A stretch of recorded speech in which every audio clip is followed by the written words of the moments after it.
We're not happy with the result.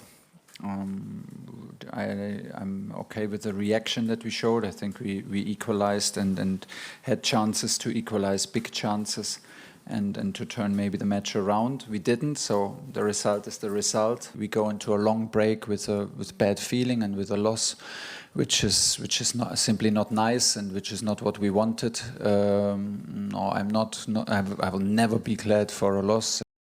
What did you make of the VAR decision? It's a crazy decision, if I'm totally honest. I thought throughout the whole game there was some, the standard wasn't high enough. But and then to overturn it is, you could argue it's there or there. She saw it on the pitch, and then to be called over and make a decision again, a 50-50 decision to overturn it, it's just the wrong decision. And I've spoke to her about that, but that is what it is. It's not an excuse, but it did change the game, because 2-2 with 5 minutes, the momentum's on our side, and it might feel a little bit different. But sometimes nights like tonight ain't a terrible thing for the team to learn and to appreciate. How hard it is to win against any team.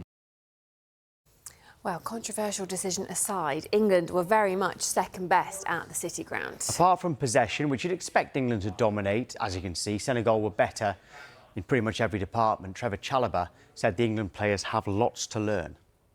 I just felt that maybe they wanted a bit more than us today. You could see the desire.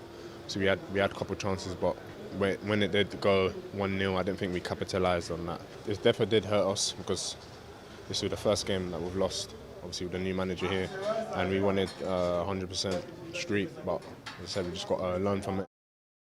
Well, not for the first time, Tuchel was criticised for some of his selections. Ivan Toney was given just 3.5 minutes when England needed a goal. Yeah, Kyle Walker became the first player to appear for England aged 35 or over since Frank Lampard in June of 2014. And as you saw, Walker was at fault for that first goal. I see the lack of rhythm clearly. I see the lack of rhythm. I see the lack of rhythm in misjudgments, in duels, and in anticipation. Of course, I see that. That is maybe also the nature of a June camp, and of a player that you say correctly has not every minute in his legs lately in the last matches. Until he only came on right towards the end. He didn't look particularly happy on the bench. We tried to bring him on for kind of a special task, to be in the end in the box and use his experience in finishing. For me, he is on this kind of level a player that needs to be in the box, and needs to be in and very, very close to the box. And in the moment earlier where we had the changes, we were not so close in the box. Well, Roy Keane was less than impressed with England's performance last night. Yeah, he even joked that the players looked more like they were having a chat in a coffee shop than trying to win a game for their country. Speaking on ITV, Keane said the signs aren't great. It's been a bad couple of days for them.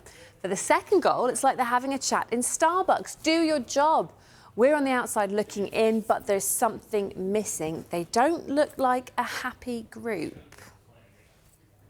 So, as mentioned, there's exactly 1 year to go until the 2026 World Cup. It might feel like doom and gloom this morning, but there is plenty of positivity in the England camp. There's no need to panic.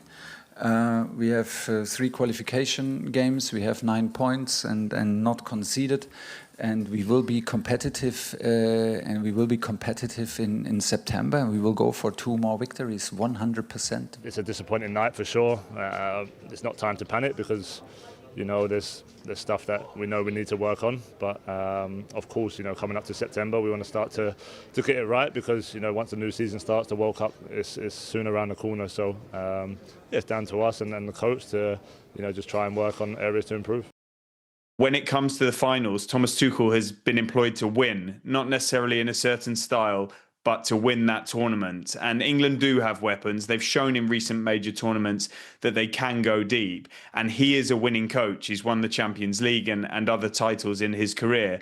So whatever we see in these qualification matches, and the friendly tonight, there's one more friendly against Wales before the year's out.